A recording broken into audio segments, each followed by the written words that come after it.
Hello बच्चों, आज के इस वीडियो में हम कन्वेक्शन के बारे में पढ़ेंगे। कन्वेक्शन कन्वेक्शन हमने लास्ट वीडियो में ये पढ़ा था कि हीट ट्रांसफर के 3 मोड होते हैं, conduction, convection and radiation. Conduction के बारे में हमने लास्ट वीडियो में देख लिया था। इस वीडियो में हम कन्वेक्शन के बारे में जानने वाले हैं। कन्वेक्शन के बारे में जानने से पहले मैं एक छोटा सा डायग्राम बना रहा हूं। मान लेते हैं कि यहां पर कुछ स्टिक्स हैं, लकड़ियां हैं, वुडन ब्लॉक्स हैं, इनमें फायर लगी हुई है। ये फायर है, ये क्या है? फायर। और हमने यहाँ पर एक सेटअप बना दिया है, वाटर को गर्म करना है। ठीक है, एक स्टैंड लगा दिया है, एक स्टैंड लगाया है हमने वाटर को गर्म करने के लिए। इस स्टैंड पर एक कंटेनर है जिसके अंदर वाटर फिल किया। इसमें यह वाटर है, ये वाटर, ठीक है।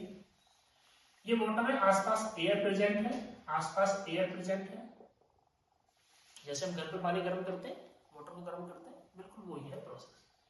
तो यहाँ पर हमने फायर लगाई हुई है, यहाँ पर वाटर है। तो फायर ज्यादा हाइट नहीं है, कम है हाइट, ऐसा नहीं है कि बहुत ज्यादा हाइट है, ठीक है। 10 सेंटीमीटर 20 सेंटीमीटर इतना डिस्टेंस है, ठीक है, फायर में और वाटर कंटेनर में। तो ये वाटर कुछ टाइम बाद ये गर्म हो जाएगा। ये गर्म क्यों हो जाएगा? क्योंकि यहाँ से हीट यहाँ पर ट्रांसफर की है। और वो किस तरीके से ट्रांसफर करेगी? यहाँ पर मान लेते हैं एक छोटा सा एलिमेंट ले लेते हैं एयर का। एक छोटा सा 1 सेंटीमीटर क्यूब का एक एलिमेंट है एयर का। यहाँ पर ये जो एयर है ये यहाँ से फायर से हीट को गेन करेगी। जैसे ये जो एलिमेंट है, बहुत छोटा एलिमेंट लिया है मैंने, ये फायर से हीट को गेन करेगा। कोई भी ऑब्जेक्ट हीट को जब गेन करता है तो वो एक्सपेंड करता है, उसका वॉल्यूम इंक्रीज करता है। ये जो हमारे पास वॉल्यूम है, एलिमेंट है, इसका वॉल्यूम इंक्रीज कर जाएगा। अब इसका वॉल्यूम इंक्रीज कर गया, वॉल्यूम भी इंक्रीज कर गया, तो इसकी डेंसिटी क्या होगी? इसकी डेंसिटी इस मॉलिक्यूल की, ये जो हमारे पास एलिमेंट लिया है, इसकी जो डेंसिटी वो डिक्रीज कर जाएगी। कांस्टेंट मास के लिए जैसे ही वॉल्यूम इंक्रीज करेगा, डेंसिटी क्या होगी? डिक्रीज करेगी। क्योंकि फॉर्मूला क्या होता है? Density equal to m by v, ठीक है। मास कांस्टेंट है, अगर वॉल्यूम इंक्रीज करेगा तो डेंसिटी क्या हो जाएगी? डिक्रीज कर जाएगी।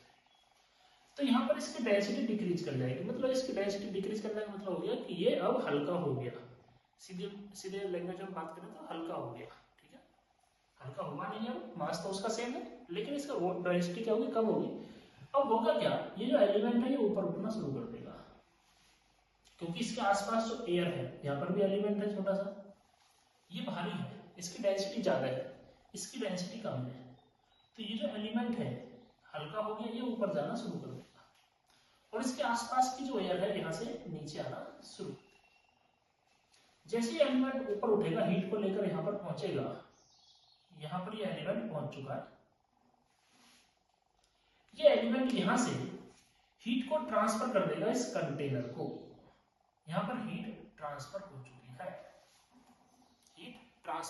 ठीक है, यहां से यहां।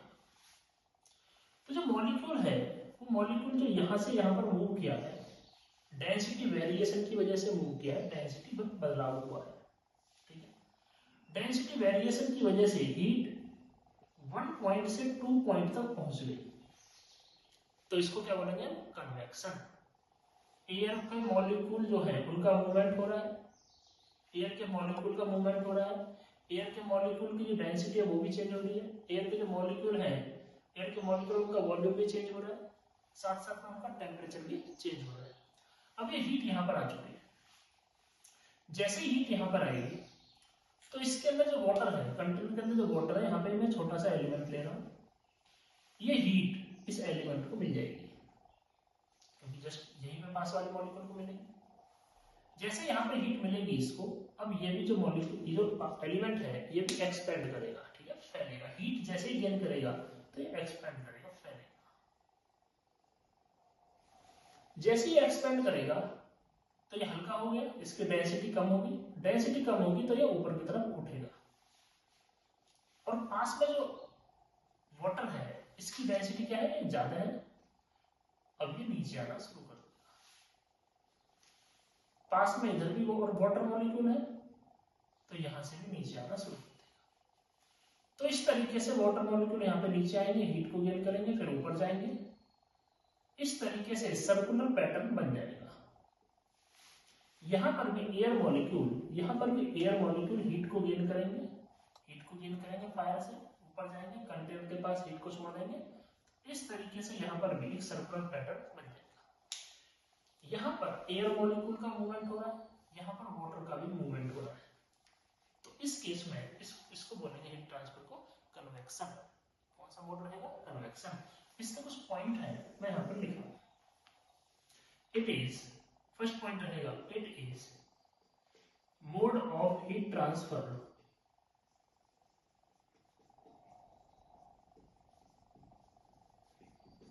in which there is movement of medium particle,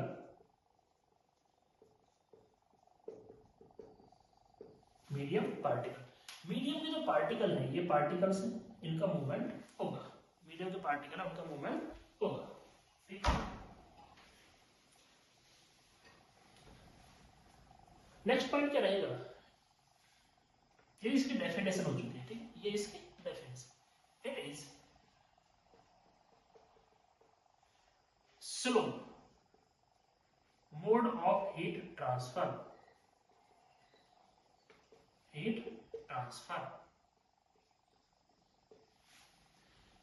जो प्रोसेस है, ये हीट ट्रांसफर का जो प्रोसेस है, कंडक्शन और कन्वेक्शन दोनों की मैं बात कर रहा हूं यहाँ पर, दोनों ही स्लो है, ठीक है, दोनों ही क्या है, स्लो है। नेक्स्ट क्या रहेगा यहां पर, density and temperature of medium change, density भी चेंज होगा और टेम्परेचर भी चेंज होगा, ठीक है। नेक्स्ट पॉइंट है generally convection occurs in fluid, fluid का मतलब जो लिक्विड्स रहेंगे और गैसेज रहेंगी उनमें ही कन्वेक्शन होगा, एक और इंपॉर्टेंट बात इसमें यह है, कन्वेक्शन के लिए हमें ग्रेविटेशनल फोर्स या किसी एक्सटर्नल फोर्स की रिक्वायरमेंट रहेगी, ठीक है, क्योंकि यहाँ पर ये जो मॉलिक्यूल है ये ऊपर उठेगा, जो एलिमेंट है ये ऊपर उठेगा, तो यहाँ पर कोई और भी एयर आएगी, आसपास की एयर आएगी यहाँ पर, तो वो क्यों आएगी, क्योंकि ग्रेविटी ने इसको नीचे की तरफ खींचा है। There is need of gravity और any other external force,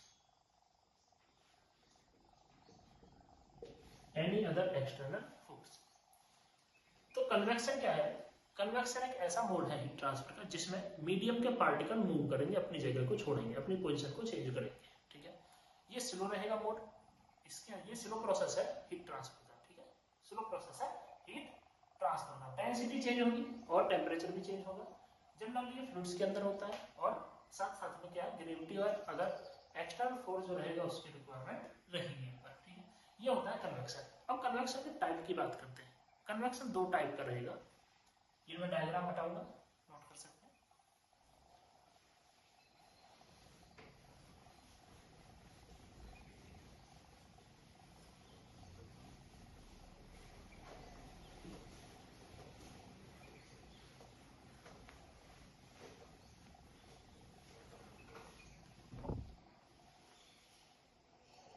there are two types of mode of, या फिर टू टाइप्स ऑफ कन्वेक्शन, दो टाइप के कन्वेक्शन रहेंगे। फर्स्ट रहेगा नेचुरल कन्वेक्शन,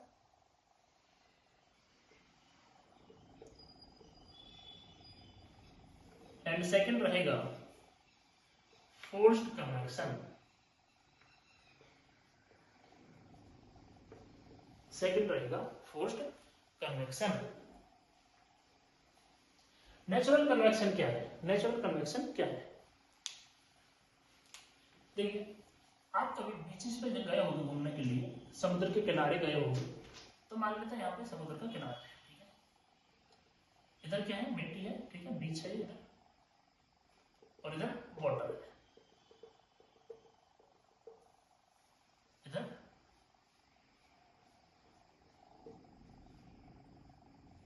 ये इस तरीके से यहाँ पे पेड़, ठीक है, समुद्र के किनारे। जब सन से जो एनर्जी आएगी, रेडिएशन आएगा, वो यहां पर भी आएगा और यहां पर भी आएगा, ठीक। जो यहां पर मिट्टी है, ठीक है, यहां पर जो मिट्टी पड़ी हुई है, ठीक, यहां पर जो एनर्जी आ रही है, ये जो मिट्टी है उस एनर्जी को एब्जॉर्ब कर लेगी। ये डस्ट या सैंड जो पड़ी हुई है, एनर्जी को एब्जॉर्ब कर लेगी। एनर्जी एब्जॉर्ब करेगी यहां पे ज्यादा, मोर एनर्जी एब्जॉर्ब। जो वाटर है, वाटर क्या काम करेगा? ये तो कुछ एनर्जी को रिफ्लेक्ट भी कर देगा, रिफ्लेक्ट भी कर देगा, तो यहां पर हो जाएगा लेस एनर्जी एब्जॉर्ब, कम एनर्जी यहां पे एब्जॉर्ब होगी। जब यहां पर ज्यादा एनर्जी एब्जॉर्ब होगी तो यहां पर टेम्परेचर क्या हो जाएगा?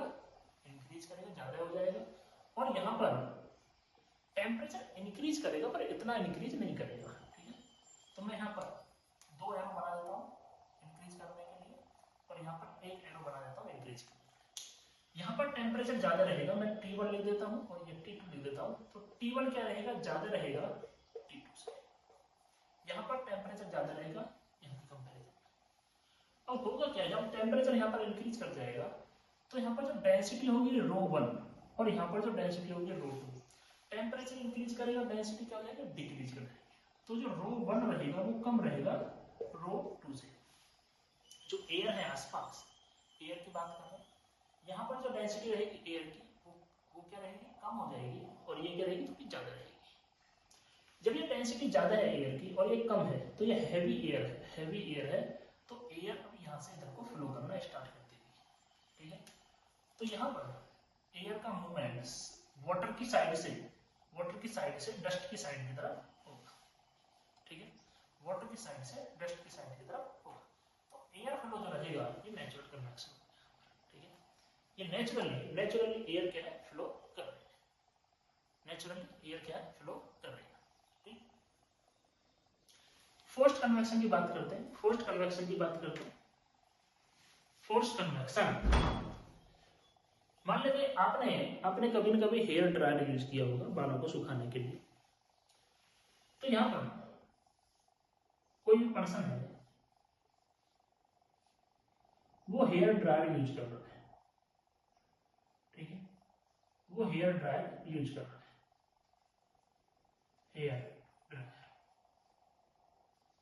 हेयर ड्रायर यूज कर रहा है अपने बालों को सुखाने के लिए, ठीक है। मान लीजिए वो नहाकर निकला बाहर, अपने हेयर को सुखाने के लिए हेयर ड्रायर यूज कर रहा है। अब हेयर ड्रायर की हेल्प से क्या हो रहा है कि यहाँ पर जो वाटर के मॉलिक्यूल थे, और यहाँ से जो एयर निकल रही है, गर्म एयर, हॉट एयर जो यहाँ से निकल रही है, हॉट एयर यहाँ से वाटर मॉलिक्यूल को लेकर चली जाएगी, ठीक है, या इवेपोरेट हो जाएगी, ठीक है। तो हेयर ड्रायर यहाँ पर क्या है? हेयर ड्रायर एक्सटर्नल फोर्स लग रहा है, ठीक है। तो इसकी डेफिनेशन क्या बनेगी? When we use external force to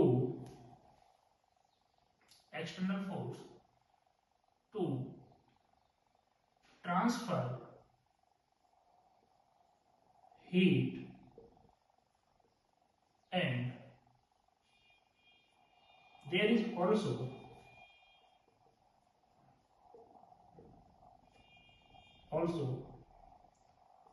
the movement of medium particle,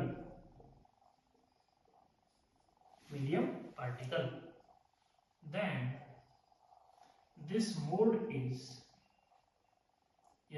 this is called forced convection.